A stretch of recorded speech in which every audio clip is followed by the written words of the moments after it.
Greetings, wonderful audience. Welcome to today's Audit Tuesday. We're going to have a great conversation around identity today. And if we're really lucky, Ian, I'm going to put you in a spot here. You talk about how your family used to have a cricket field up there in Toronto. That's a great story. Kosh is laughing because we always talk about that. Anyways, let's get down to the topic. Today's Audit Tuesday, we are focused on identity challenges in security and compliance. And to this end, Audit Tuesday brought on two special guests around the world this time. Okay. First, we have a man that goes by Identity Shepherd, and I'll let him explain why. Welcome, Ian Singh, CEO of Thank you, Garrett. Ident-ian, and Mr. Hands-on Cyber for all things hands-on. Yes, Kelly, give me that because that's who you are, and I know Kelly very well. He helps me with the boat once that we had together, and he is Mr. Hands-on. Okay. So he's also not minorly CIO of Change Lending. So he's hands-on cyber, hands-on compliance, hands-on security. Okay, and Kashif will be at the keyboards when we do a demo. Okay, take it away, Ian. Tell me first who you are and what you do. Cool. Thanks, Garrett. Looking forward to the conversation. To most people, especially if you're watching on LinkedIn, know me as that guy from LinkedIn. Most recently, I've been offering a fractional sales and sales development for identity-focused startups, based on my expertise and my love of identity. A bit of an identity fanatic. Trying my best to stay up to date with all the amazing tech that's out there these days, and sharing it with those who care about that for their work, for their livelihood. And Kelly, why don't you tell the audience before Ian starts asking us some questions? Hi, I'm Kelly Gilmore. I'm CIO of Change Lending LLC in lovely Southern California. I've been in IT for longer than I'd like to admit. Security for we're going on 20 years, right? Right, Garrett? I believe. Yeah, going on 20 years. Yeah. So yeah, I love to touch things. I love to be part of the solution. I like to build things. Garrett and I built a lot of cool stuff back in the day, and I'm here to support Garrett and have a great conversation with Ian. Great. And I'm Garrett Grayjack, CEO of YouAttest, author of 15 patents. Sounds like an amazing number, but when you got a great team, I had Kelly and a whole bunch of other people, and we just bounce around ideas. And I'm huge on that. And so, guys, stay around. This is live. Hit us with questions and all this. We can have a virtual Wiener Schnitzel lunch, as we call them, because we just go bather and kick around ideas. And we definitely have ideas that I put in place in a product called SecureAuth, one called Silence Persona, and now YouAttest. So always up for ideas. And I'd like to tell you, and we'll do a hands-on demo with Kasha here, showing you some of the ideas we brought to identity governance. All right, Ian, take it away. Cool. Thanks again, Garrett. First question, I'm going to ask both of you guys the same question, but we'll start off with Kelly. One, to get your take, and this is going to be a bit of a broad question. Give me your kind of top biggest challenges in identity today and how you see it. Top and the biggest challenges in identity. It always comes back to, for me, the topic of who and what access do they have. Least privilege, principle of least privilege is always top of mind for me and my team. As far as identity goes, if you don't know who's in there and what they have access to, you can't protect the resource, or you can't protect those identities. And it's always a challenge to make sure that things are in place to protect those identities, but make sure that those identities can only access what they should be accessing. And that, between audits and identity and access management, IDPs, all the different tools out there for that, getting that mix of the rights and the right people That's always the biggest for me. Yeah, that is definitely a complicated goal to achieve for. Garrett, same question to you.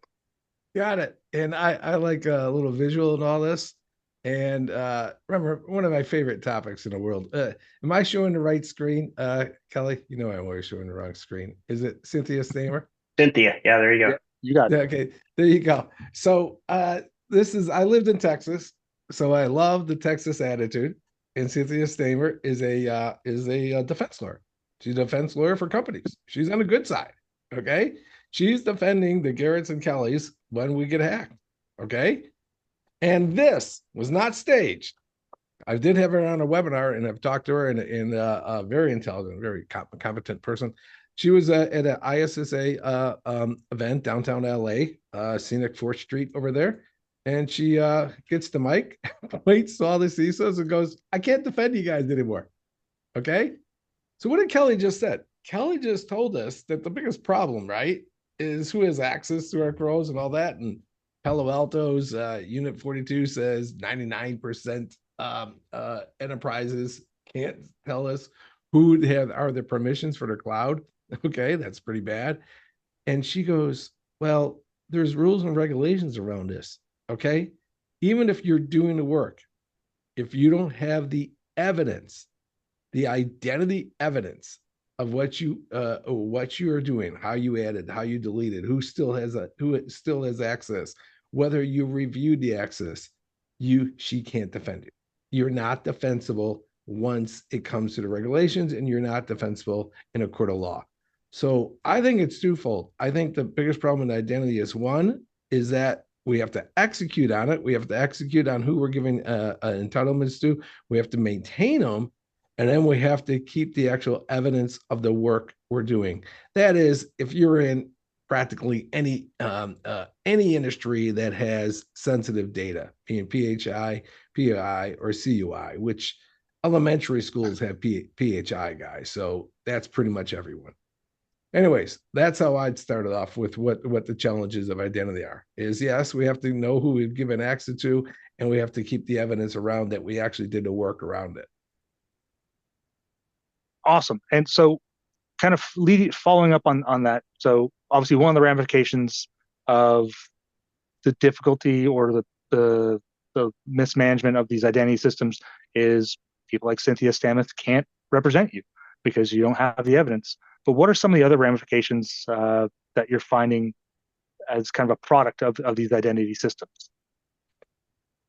Yeah, I'll take that. I want to start. I think all people who got their CISSP or your certified ethical hacker or whatever have concepts of just read anything of dwell time. You know, and a hacker gets in our systems and they just stay in there, right? And not putting down any other type of security, because I think some of the stuff we do is ludicrously outdated. I really do. I mean, I'm talking to a lot of VCSOs now, Kelly's that are virtual, that are doing well, Kelly, I know you're CAO now, but you're CISO for a long time. So it's just in my head. Is the first thing they do is they get in there and say, well, I got to run that pen test. I'm like, that's great. You lock down the port 80 and 443 for your Salesforce. You knocked it out. You can hang up your hat. That's why we're recommending that the first thing a vCISO does is do what we call an identity pen test. So basically go through your permissions and find out who you give access to, where we're still seeing that, dwell time is, I would say 7 to 10 days. So what the hell, I mean, you can take anyone. You can take the wonderful people in this charity group I work with, these 14-year-old girls, and give them 7 days, and 7-10 days on thing, and they're going to find valuable information. So that's what we have to get better on in identity. We have to start being able to recognize our identities and the changes in them, et cetera. And so we can identify these types of hacks. Yeah, dwell time is definitely something I think every organization wants to reduce for exactly the reasons that you stated. Kelly, what are do you have anything to add there in terms of like the other kind of complications and ramifications of mismanaging these systems or underutilization of these systems? Underutilization of these systems. I think well, identities are such a they're a tough piece of this particular thing. I mean, there's elimination of overprivileged accounts and making sure that your identity store, is tied into as many things as you possibly can. And I there's so many things running through my head right now. I've kind of lost track of what the question was. No, that's okay. I know I kind of altered the path a little bit just because Garrett made a couple of points there I wanted to kind of jump on. So that's on me for kind of putting you on the spot there. But so we agree. Obviously, there's legal ramifications that are definitely high priority issues that companies want to avoid, right? Yeah, they can become very expensive, especially if you're not in the large enterprise where you've got a large war chest already kind of set up to handle those ramifications through your own legal team and budget. What are some of the other costs that you're going to find there besides the legal ones? Legal. Yeah, there's always an expense to the legal side of that. Yeah, time and resources are also a big part of that. Your training for your security teams, your involvement of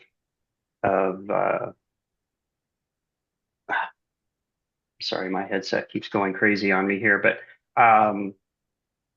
it is the expenses around a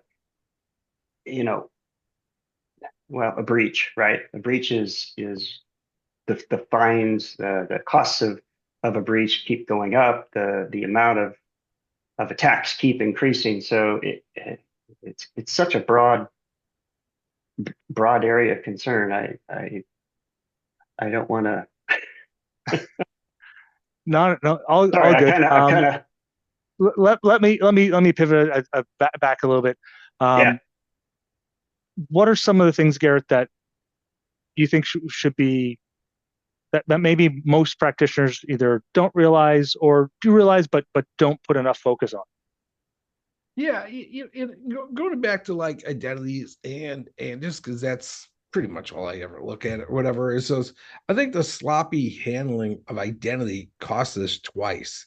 Okay.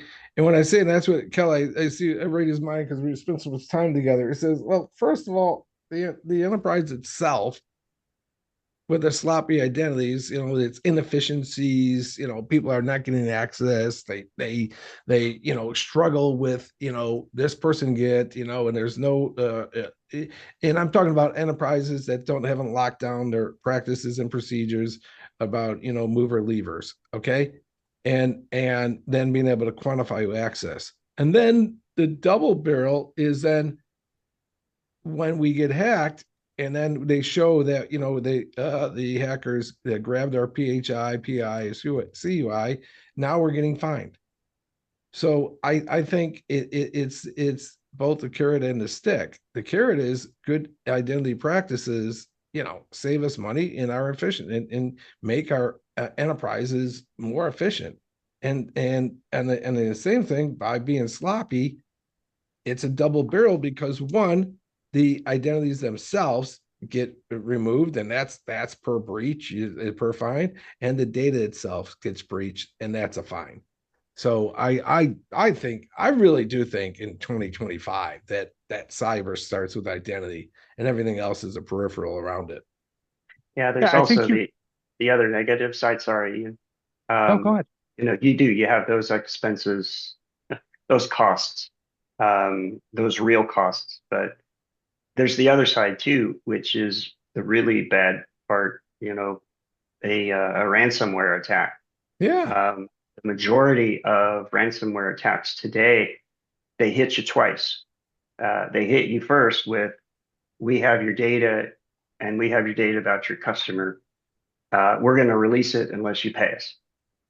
You might pay them, hopefully not, but so what we're seeing now is that more and more companies actually are. Um, Sadly, those ransomware attack, those bad guys turn around and attack your customers. Uh, Wow. they try to levy money from them as well. So they get you in a double whammy. So fines, penalties, reputational damage. Those are all on one side of the ledger. But then to add salt to the wound, those bad guys are going to be bad guys. Try to extort you, and then they might even try to extort your customers or your employees, whoever has whatever data they have. It's a real thing happening today. Yeah, it's almost to use Garrett's double barrel shotgun analogy. It's almost like a triple barrel, right? So it's the company that's on the hook for the cost that comes from the ransomware itself, then whoever's exposed, employees or customers, and then you've got the costs and risks that come through fines and regulations, regulations. And kind of going back to that carrot and stick analogy, I think the stick is definitely a huge motivator. The economist Daniel Kahneman always talks about how human nature is that you're more likely to take action that helps you avoid a risk than to gain an equivalent positive. So as individuals, you're more likely to take action that's going to avoid a $100 loss than you will to take action that's going to present a $100 gain. And so that $100 loss, let's say it's a fine. Kelly, I Garrett. have to ask you on that one Yeah. because this is your life, right? You're the CIO now, right? What moves your company more when it comes to IT? Is it the risk, or you can say, listen, I can increase my efficiency here 25% and save us money? I'm just fascinated because Ian, I think that's a real good point that the motivations around this stuff. So I was like, well, we have the luxury of our practitioner. Well, risk is always a part of every business decision. Risk is always part of that. That as a as a CEO yourself too, right? Yeah. Um, Efficiencies, though, are a huge part of today's reality. With AI and all of these other great tools and things like that, they bring risk to the company, but they also bring efficiencies.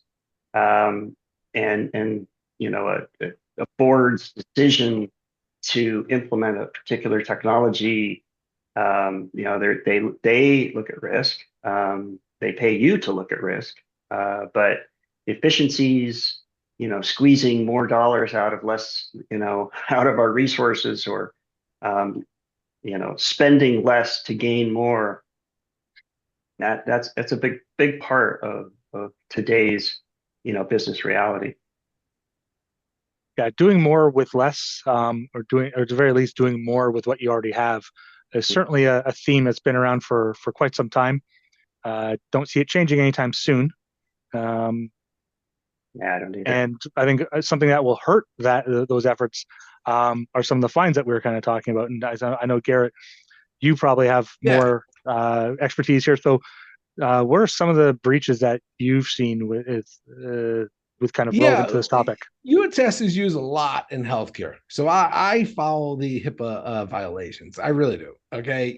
And who levies those is U.S. Department of Health and Human Services and the Office of Civil Rights. Look it up. I don't make up a watch, and I'm a West Coast guy. So, but it's the OCR is the one who finds this.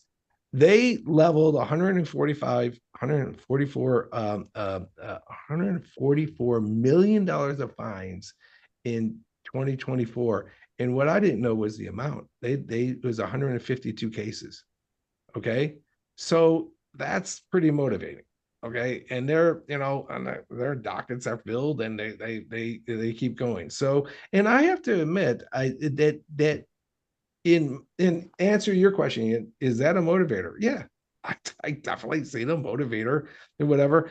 The other motivator, and our friend Kelly brought it up, is outright public shame.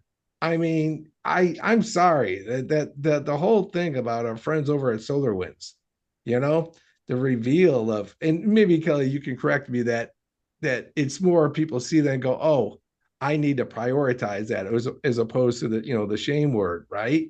But I mean, that's straight out. I mean, being called out for the three things that the SolarWinds was called out for. They were called out for lying about SDLC, right? They said they their software practice. They were lied. They were called out for not having two-factor, and they were called out for not practicing the principle of least privilege when that's what they documented that they did.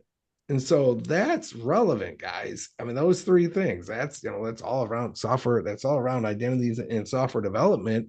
And by not executing on what you're signed off, and that's the thing, Kelly. I mean, you're CIO, you have to put, Kay Gilmer on these documents that said that someone's looked at it. And that's what that gentleman did, and that's what he was called out for.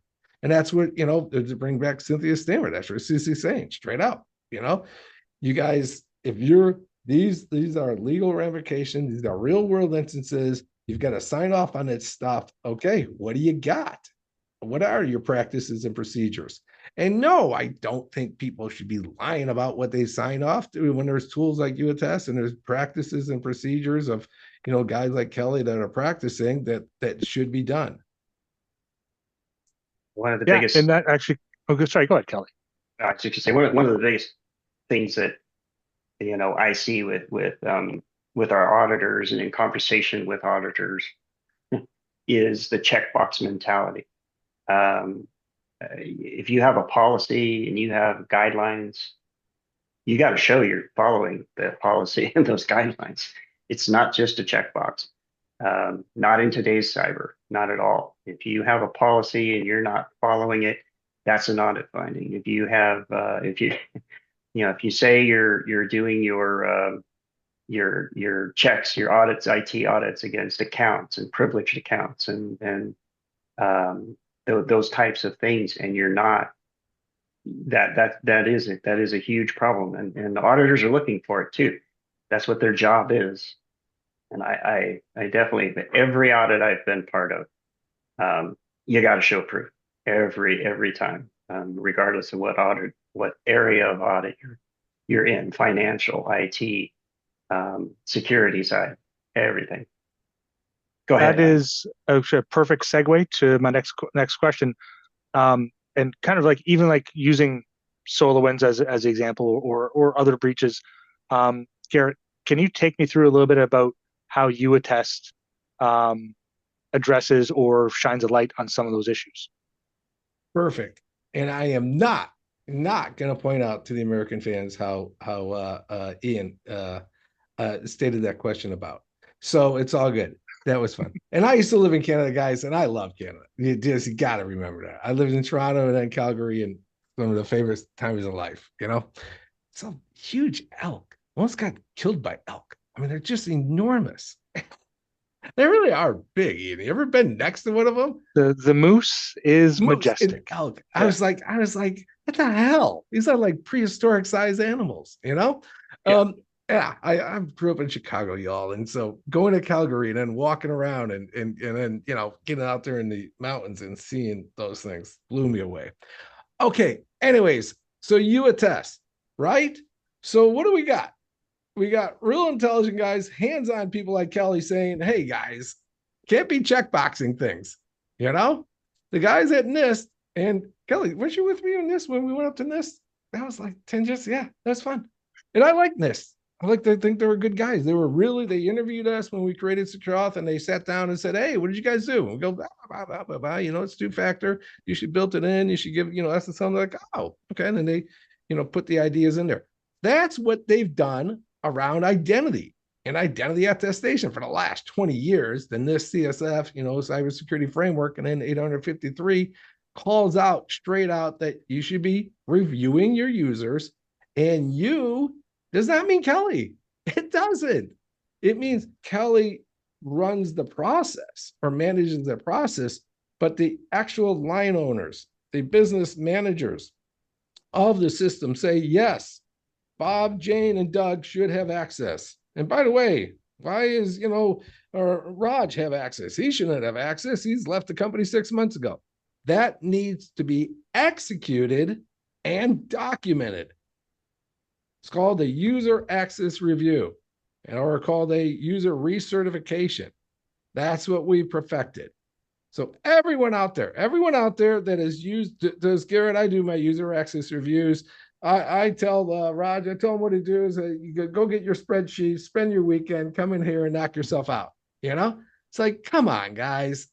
There's a better way to do it. We perfected it. We'll show it. And it's enough of me talking. Kashif, why don't you show how we perfected user access reviews, and with something extra, they're in your curveball. Show also the triggers, because that's what could have saved our friends over at MGM and Caesars and the other hacks.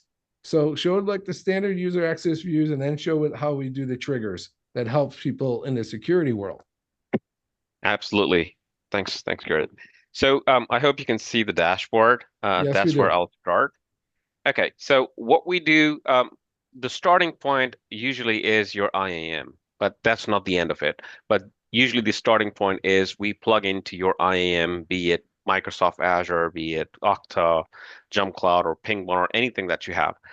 Once you're plugged into your IAM, we can pull the entitlements, we can pull the metadata, leaving the password and credentials alone. We don't deal with that. We don't pull that information. So once we are plugged in, we can pull the entitlements, the user profile attributes from your IAM and people who have access to the resources using IAM as the authenticator and the access control mechanism. What YouAttest does, it can create these use cases that who has access to your particular application, or who is a member of that particular group that gives access to a particular resource. So anyone who becomes a member of that group will inherit all those permissions that you have assigned to that group. So who are those people?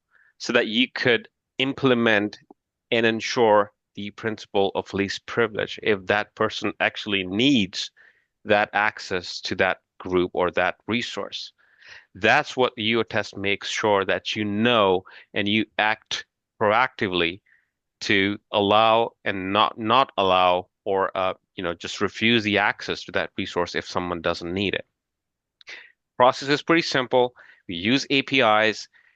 Let's say you can use your IAM, your IDPs, to give access to YouAttest to pull the user profile attributes from there. So for example, I can target a finance application here that is part of your IDP, and I can say, well, I need to see who has access to my finance application or finance group for the group audit. And once I click done, it's going to pull the information in real time. Because you're plugged into your IAM, it's going to pull that information and show it to me in a nice format. And I am the admin. I'm the risk manager. I'm the one who's managing these audits for the company. But I'm not the one who's reviewing all these identities, right?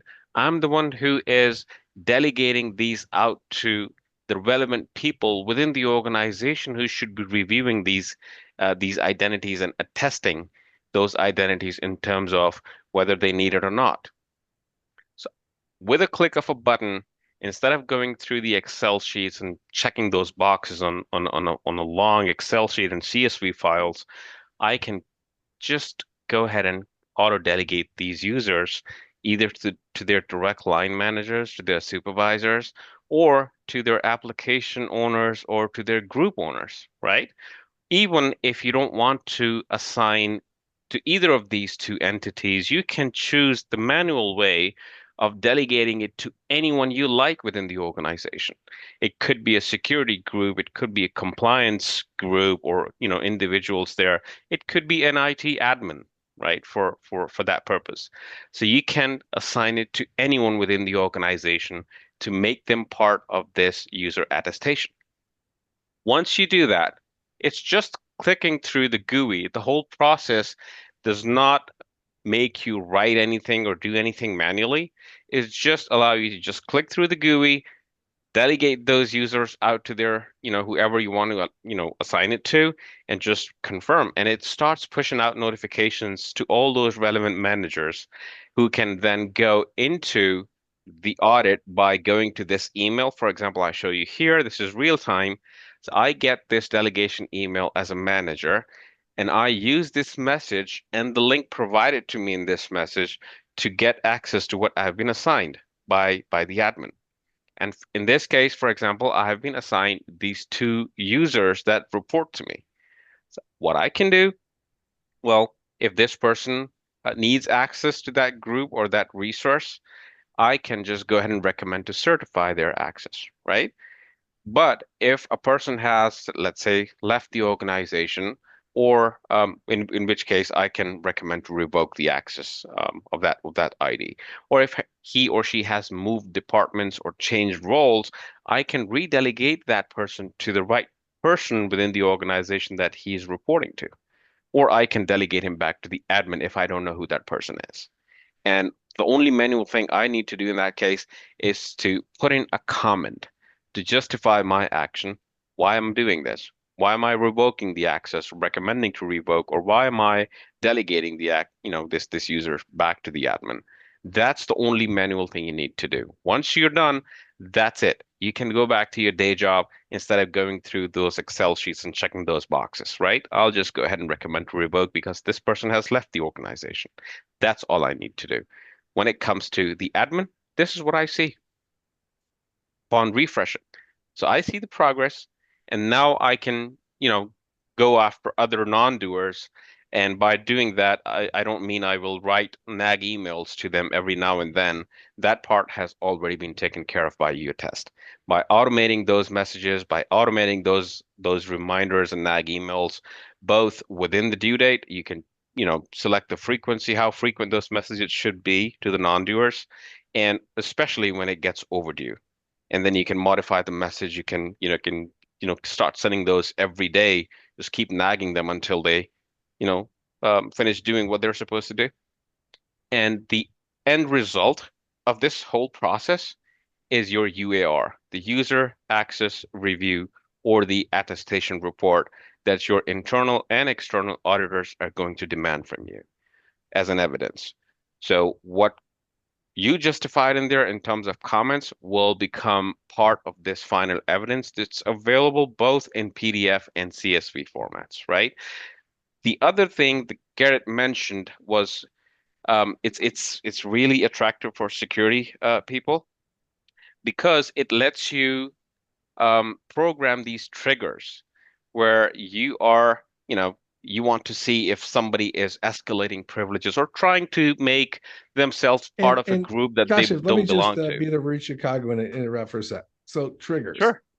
They tell you two ways why you should care about them. One, I love zero trust, and I really do. I think zero trust is really good. I think the CMC nailed it in the way they describe it to be better than everyone. I really do think they did. So let's give them some props because they said that, hey, traditional. If you're doing spreadsheets right now, that's traditional, right? If you want to get to the next level, right, which is the first step, use something like YouAttest, okay, which it automates the access reviews, okay? Then they say advance, and they good wording in it. It says, hey, advance means that that you don't just have a process, but it actually informs you in real time when something bad happens, and that's the concept of advance. And they also say you start using intelligence, which is AI, which is in this product as well. And this is the advanced state where something happens and your actual tools that you're using talk back to you. Where would this be relevant? Okay, remember the MGM and Caesars hack where they hacked the poor IAM, right? And they started sending the IAM authentication over to an IDP in hacker land, that's pretty bad. Well, this is the type of stuff that attests to it. It says, hey, an important role or policy has been changed, and voila, YouAttest automatically triggers it based on who you say. Who should see something? Well, probably if this was happening over in, Kelly's land, Kelly would probably be on this list. Take it away, Kashif. Yeah, you explained it well, Garrett. So thank you. And yes, this is what these triggers do. So you can have your, group events. You can have your user lifecycle events. If there's anything that is being changed in the user profile, you can tell this tool, and define the actions for these triggers that you're programming in here. Like, for example, you can put multiple layers of these notifications. For example, the first one, when it happens, it can create an audit out of that change and assign it to somebody within the organization. That could be a manager or an Azure or your IDM group or any user. The second layer would send an email alert to a group within the organization so that they are aware of it. And as a third layer, you can have an individual email sent out to, for example, to yourself or to an IT admin that he should also know what's going on.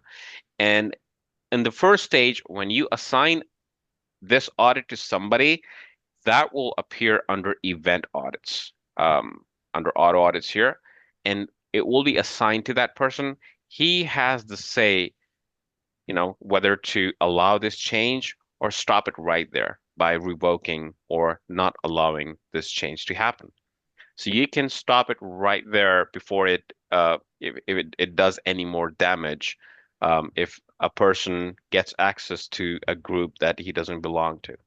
So these triggers really help, if you want to be proactive around your identities.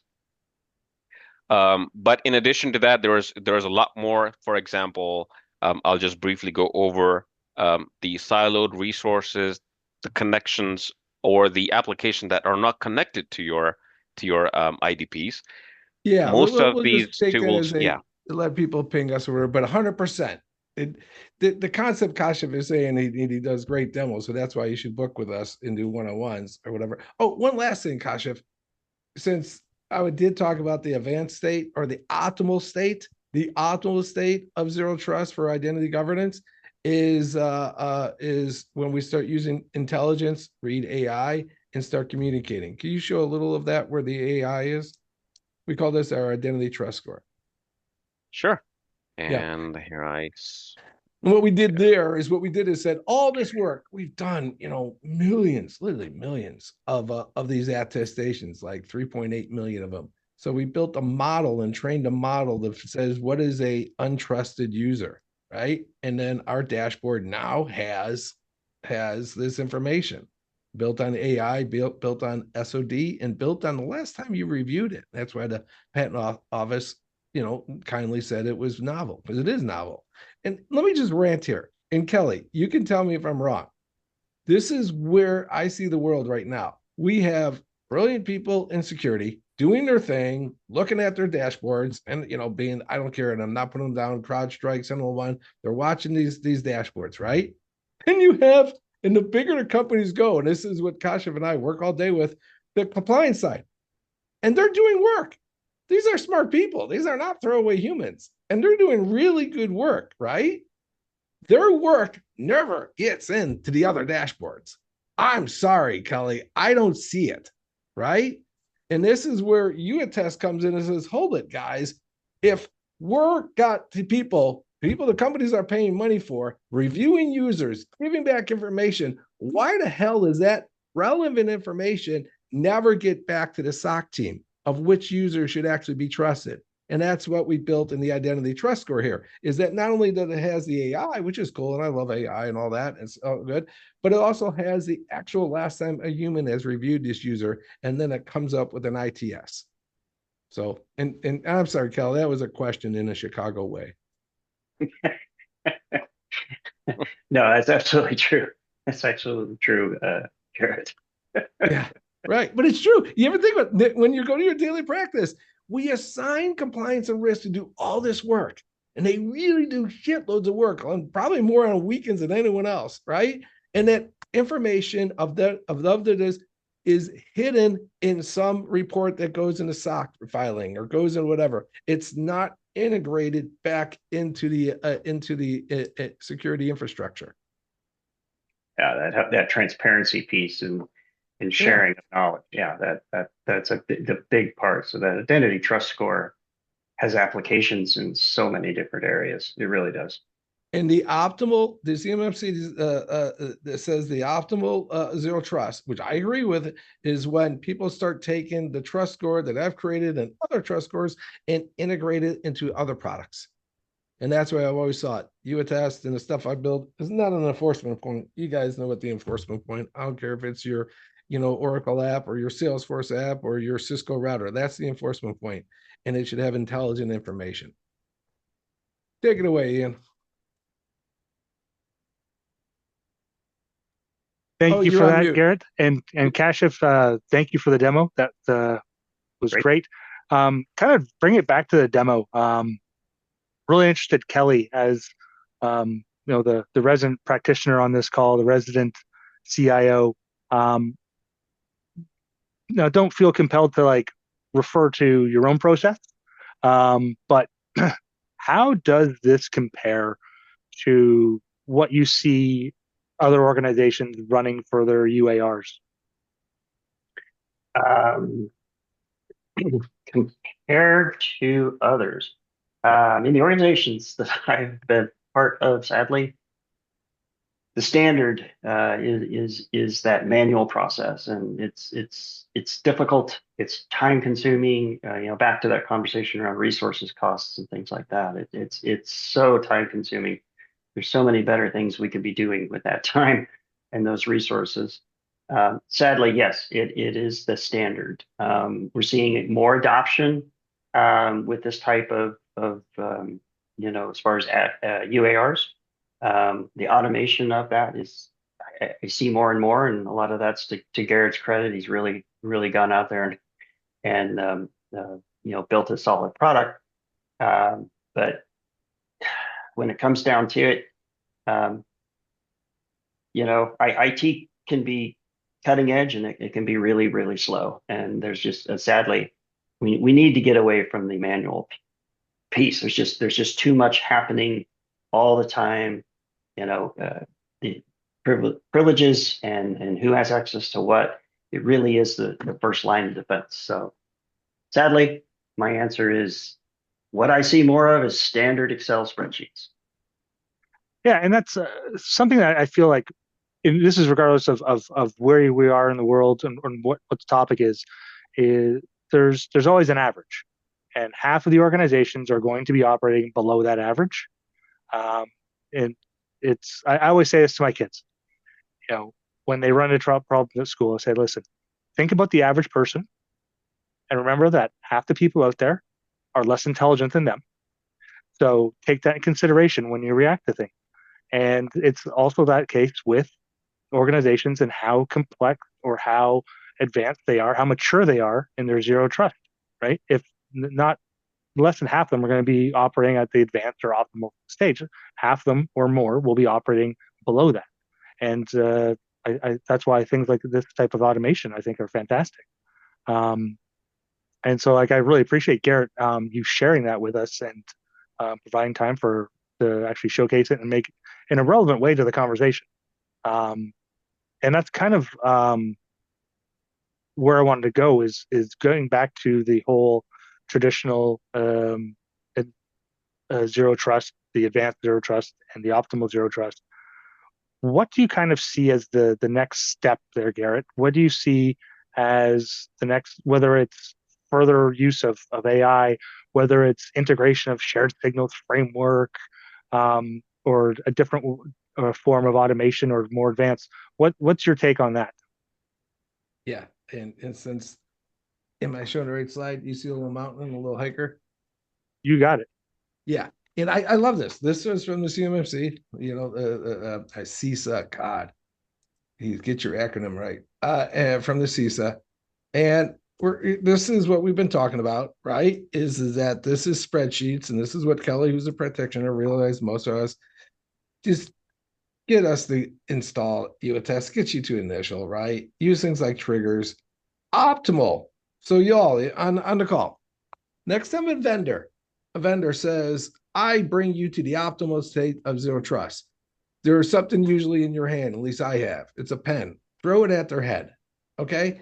Because it's not true. YouAttest is not going to bring you to the optimal state of zero trust. It's not. What we're going to do is we're going to give you a score and then pass it over to some other service that can meld it and put together. And I'm a huge fan of CAEP. Is it continuous authentication event protocol? Okay, which in prompted around shared signals. Okay, shared signals is what we're talking about. Things like the ITS needs to be passed into your decision point. And I'm not talking authentication. There's nothing wrong with authentication. Kelly and I built a wonderful authentication product. It's called Secure Auth, and it's great. And there's other real good ones out there too. Authentication is the first step. Where we're really getting destroyed is in authorization, right? And that's where something like an ITS comes up, and that's where shared signals come in. Real-time passing to the point, but to the enforcement points when they're making a decision. What kind of decision? I don't know. Letting out a terabyte of data. Okay, right? Yes, the person hacked the authentication or did a form stuffing, got the identity, but in real time, why not check before that gets through whatever proxy you have or whatever service that, hey, is this normal? Is this is this identity that's attached to, or damn well better be in 2025, some identity attached to it, actually do this type of work? Is that to be trusted? Same thing with banking transactions. Same things. I was talking to a shipping company. Okay. In those type of transactions, we need more real-time information. And that is about taking things like the ITS into our equations for authorization. So that's what I see as the future. And I think that's all about shared signals. And whether it's a webhook today and fine, and that's what our triggers are usually. We're using webhooks from the Azure AD and Okta, but or a more formal protocol, which the wonderful people like, and I'll give them a shout out because I watch their stuff. Mike Kaiser at SailPoint and Shane Mail at Duo Cisco. Both have real good webinars and writings on shared signals. Awesome. Yeah, I'm a big fan of shared signals. And just to summarize what you said there, Garrett, is zero trust is not a product. Thanks. No one's going to sell you zero trust. It's something you have to get to there on your own. And these are the tools that help you get there. Very much so. Throw things at people who say they have a zero trust product. Thank you. Yes. Yeah. Continuing on the thoughts of the future, Kelly, when you take a look at the current space, and obviously you've got a lot of experience, especially with in terms of having time on the product creation side, CISO, CIO, for the future of identity, particularly with IAM and PAM. What do you see there? Do you see them merging? Do you see them just still kind of parallel in the future? What's your image there? The future of identity, well, it's in from my point of view, it is the primary, what's the right term?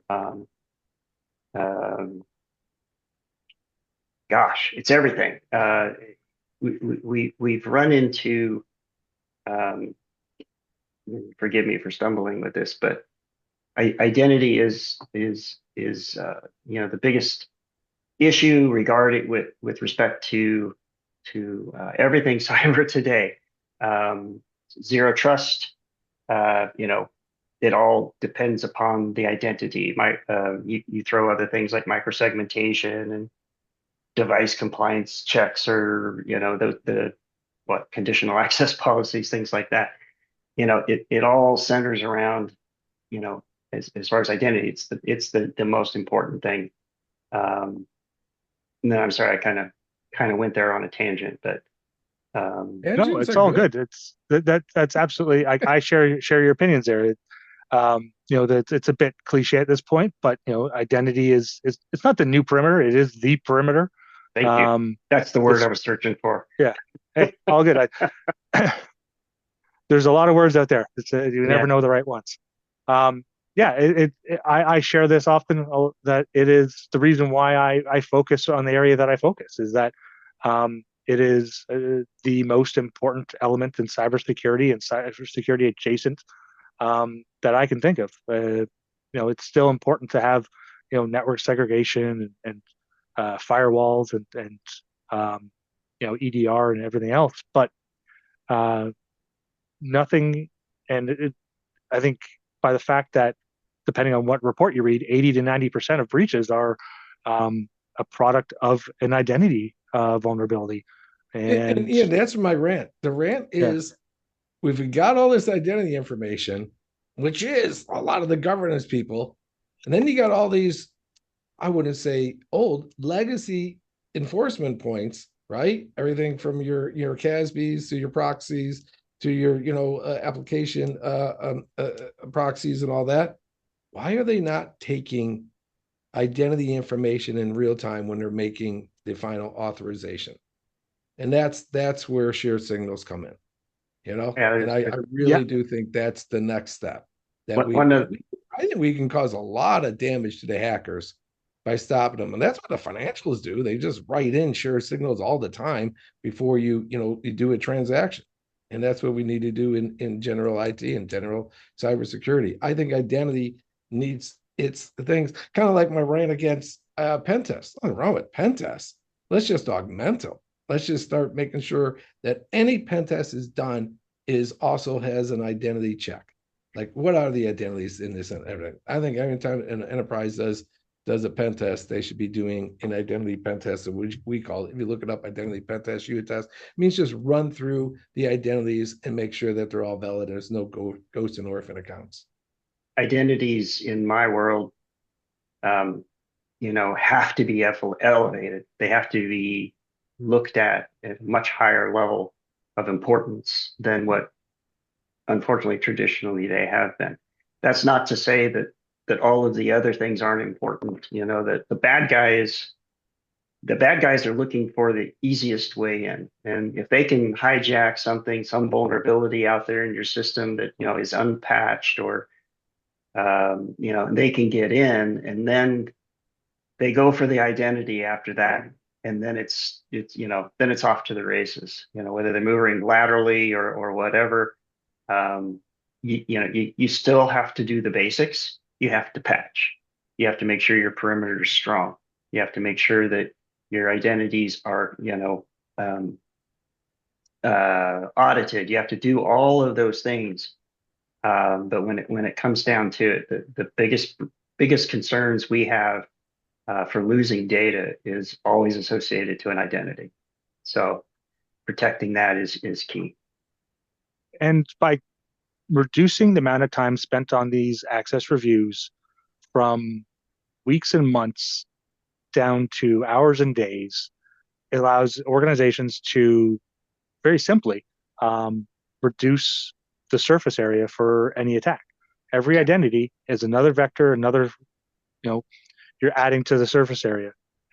So by every identity and every account that you can reduce that is unnecessary, every privilege that's unnecessary, by reducing that, you're therefore making it that much more difficult for attackers to find a way in. Also potentially lowering some of your costs too, if you're like turning off the business email accounts or reducing the number of cloud of admin accounts you have, that sort of thing. So I And think and automation just is the way forward in this. I really can't say enough about that. Yeah, and we get to sleep a little better. There you go. Yeah, we just argue with our kids on something else. There you go. All right. Kelly's kid and my kid are friends too. So this goes. Yeah, there you go. Yeah. All good, Ian. All right. Why don't we take one more and then we'll wrap it up? Yeah. Um, we've talked a lot about the future. We've talked about shared signals, the shared signals framework, and continuous access evaluation. Talked about automation. So we've covered. We're really forward or future focused on this conversation, which I love. And I think a question for both of you. I guess maybe Garrett go first. Do you see managing identities and managing identity tools becoming more complex or becoming a little more easy because of like the recent consolidation in the market? What's your thoughts and opinions there? I always thought it was going to get more and more consolidated, and I'll let Kelly go on top of me. And then I literally found an article this morning from Forbes saying that we're going more complicated in IDP as alone. And I'm looking at my own world. All of our customers, Kashif can tell you, all of our customers have, the big two vendors. They just do. And I was like, they just do. I mean, somebody has Entra ID, great, they have it. Okay. They also have Okta. And I was on an analyst call and someone contradicted in that. And I was like, all right, I don't feel like contradicting anyone. But there was a Kelly, and that's why I always call the CISO to CIO. The Kelly goes, well, I've tried to get rid of the other one and I tried to merge them. Look at Kelly's expression. He goes, no, it doesn't work. So we're going to stay complex. We're going to stay complex.